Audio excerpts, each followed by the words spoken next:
ಎಲ್ಲ ಗಣಿತ ಬಂಧುಗಳಿಗೂ ವಿದ್ಯಾರ್ಥಿ ಮಿತ್ರಗಳಿಗೂ ನಮಸ್ಕಾರ. JEE 2024ರಲ್ಲಿ ಕೇಳಿದಂತ ಒಂದು ಪ್ರಾಬಬಿಲಿಟಿ ಪ್ರಶ್ನೆಯನ್ನ ನಾವೀಗ ಡಿಸ್ಕಸ್ ಮಾಡ್ತಾ ಇದ್ದೀವಿ. ಪ್ರಶ್ನೆ ಬಹಳ ಸಿಂಪಲ್ ಆಗಿದೆ ನೋಡಿ.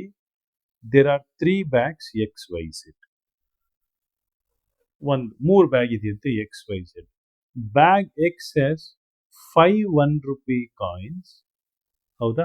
And 4 5 rupee coins. ನೋಡಿ ಇಲ್ಲಿ ಬರ್ಕೊಂಡಿದ್ದೀನಿ.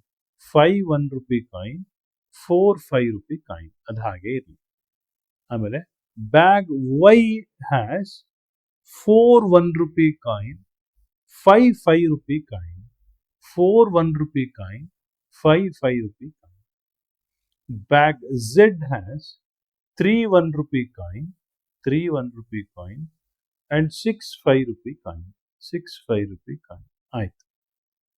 A bag is selected at random. 3 bag ಇದೆ, ಯಾವ್ದಾದ್ರು ಒಂದು ಸೆಲೆಕ್ಟ್ ಮಾಡಿರುತ್ತೆ. A coin is drawn from it. It is found to be a 1 rupee coin. Then probability that it is from bag Y is ಅಂತಿದೆ. ಮೊದಲು bag XYZ ಅಂತ work.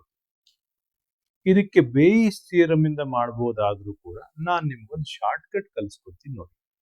ಇಲ್ಲಿ ಒಟ್ಟು 9 coin ಇದೆ, ಇಲ್ಲೂ 9 ಇದೆ, X ಅಲ್ಲೂ 9, Y ನಲ್ಲೂ 9, Z ಅಲ್ಲೂ 9 ಕಾಯಿನ್ ಇದೆ. So number of coins are same. Probability of choosing X and choosing Y and choosing Z is also same.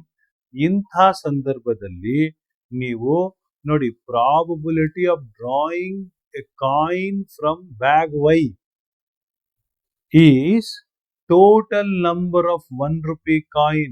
The probability of drawing 1 rupee coin from bag Y is total number of 1 rupee coin in bag Y divided by total number of 1 rupee coin in all the 3 bags put together. ಏನದು ಇಲ್ಲಿ 5 ಆಯ್ತಾ? 5 9 3 12. So 4/12 is equal to 1/3. ಇದು direct short cut use ಮಾಡಿ. ಇಲ್ಲಿ ಬೇಯಿಸ್ ಥಿಯರಮಿನ ಅವಶ್ಯಕತೆ ಇದೆ. Sir ಇದನ್ನು ಬಳಸ್ಬೋದಾ? ಆಗತ್ತಾ? ಆಗತ್ತೆ ಸರ್. ಯಾವ ಕಂಡೀಷನ್ ಅಲ್ಲಿ?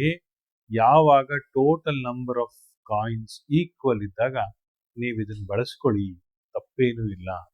ಆದ್ರೆ probability of choosing bag X, bag Y, bag Z should be equal.